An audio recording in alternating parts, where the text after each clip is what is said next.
සුබ දවසක් ඔයාලා හැමෝටම. අදටම පිළිගන්නවද වීඩියෝ එකට? අද නම් ටිකක් දුක දවසක්. අද එයා මාව බයික් එකේ වැඩ කරන තැනට ඇදලවන්න යන ගමන් තමයි ඉන්නේ. අද හවස එයා ලංකාවට යනවා බිස්නස් වැඩකට. එයාගේ බොස් එක්ක. මට වැඩ දවසක් හින්දා එයා එක්ක එයාපෝට් එකට යන්න විදියක් නැහැ. හෙට ඉඳලා දවස් 4ක් මම තනියම. ඒක කියාගන්න තේරෙන්නේ නැති හැඟීමක්. එයා නම් මේ රටට ඇවිත් දැන් අවුරුදු 10කටත් වැඩි. මම කලින් ඇවිත් ගිය ජොබ් එකකට ඇවිත් දැන් අවුරුදු 3-4ක් වගේ. මේ කාලෙටම මම හැමදාම හිටියේ එයා එක්ක. පළවෙනි පාරට තමයි එයා නැතුව වෙන රටක මම තනි වෙන්නේ. එකටම ඉඳලා එකපාර එහෙම වෙන් වුණාම දැනෙන්නේ ලොකු පාළුවක්.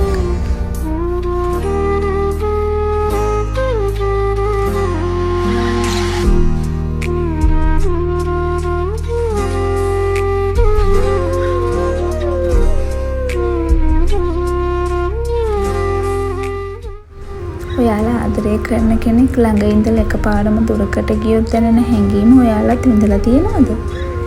මේ රැලි ගහන මොහොත වගේ ජීවිතේට එක එක විදිහේ කාල එනවා. සතුටු දවස් වගේම දුක දවසුත් එනවා. අමාරු දවස් ඉවසන් හිටියොත් තමයි අපිට ලස්සන දවස් ලැබෙන්නේ. වැඩ ඉවර වෙලා මං යන ගමන්. එයා නම් මේ වෙනකොට ලංකාවට ගිහින් ඇති. වෙනදට යද්දී ආ ඉන්නව වුණත් අද හැමතැනම තියෙන ලොකු හිස්කමක්. එයා නැතුව තනියම එක රැයක් ගෙවුණා. අද නම් ටිකක් අඳුරු දවසක්. මම බස් එකේ වැඩට යන ගමන් මුළු පරිසරයම වහින්න වගේ ලං වෙච්ච කළු වලාකුළු වලින් පිරීලා. හිතත් ඒ අහස වගේම වරයි.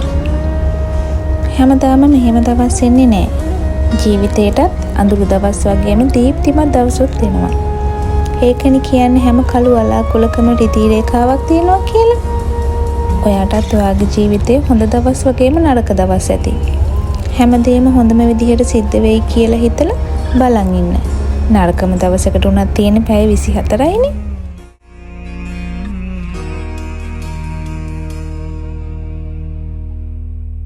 මම වැඩේ වැඩ වෙලා ආපහු යන ගමන් මේ වගේ දවස් ගෙවෙන්නේ පුදුම තරම් හිමීට. තව දවස් දෙකකින් එයා එනවා. තමන්ගේ අය දාලා යන, තමන්ගේ අය මුණ ගැහෙන්න යන කී දෙනෙක් නම් මේ ෆ්ලයිට් එක ඇතුලේ ඇතිද? කොයි රටක හිටියත් මේ ෆ්ලයිට් එක දකිනකොට හැමෝටම මතක් වෙන්නේ ලංකාව නේද? අද 4 වෙනි දවස. ඊයේ දවසත් වෙනද වගේම වැඩට ගියා. වීඩියෝ කරේ නැහැ. අද එයා එන දවස. ආසත් වලාකුළු වලින් ලස්සන වෙලා. එයා එන දවස නිසාද මන්ද හැමදේම පේන්නේ ලස්සනට.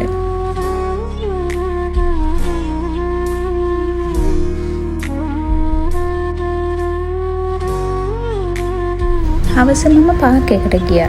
මේක නම් චිල්ඩ්‍රන් පාක් එකක්. හැම තැනම ලස්සන මල් වලින් පිරීලා. පොඩි දූපතක උස බිල්ඩින් වලින් වට වෙලා එහෙම හදුවන හැම මිනිස්සෙක්ටම මේ වගේ කොළපාට පරිසරයක් ඇහැට විතරක් නෙමෙයි හිතටත් ලොකු සැනසීමක්.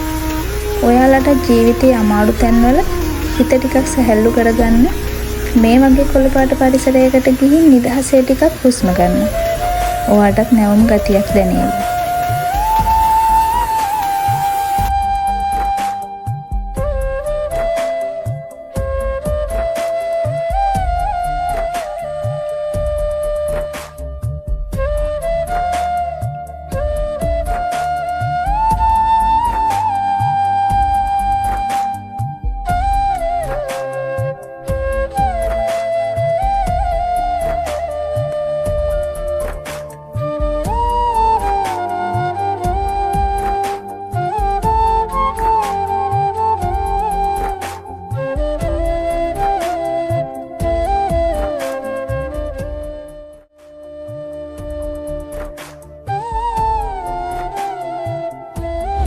මම වැඩ ඇරිලා ඉක්මනට ගෙදර ගිහින් එයාපෝට් යන්න ලෑස්ති වුණා.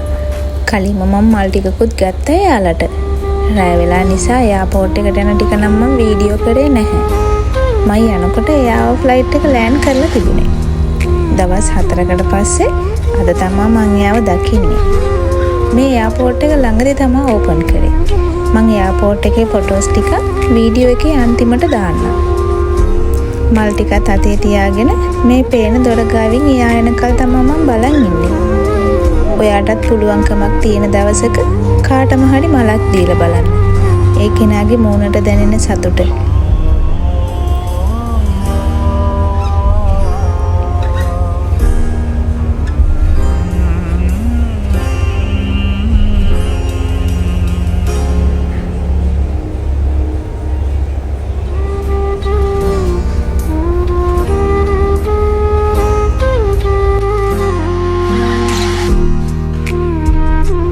ඔන්න එයාලා ආවා.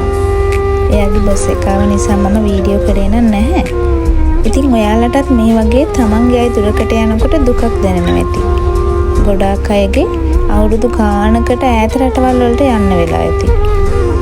ඒ දවස් ඉක්මනින් ගෙවිලා එන දවසට එන්නේ හැම දුකක්ම අමතක වෙන ලොකු සතුටක් එක්ක. ඉතින් ඒ දවස් එනකල් ඉවසීමෙන් බලන් ඉන්න.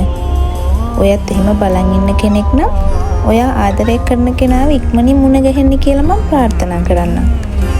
හැමෝම පරිස්සමින් සතුටින් ඉන්න. ආයෙත් දවසක ලස්සන වීඩියෝ එකකින් හමු වෙමු.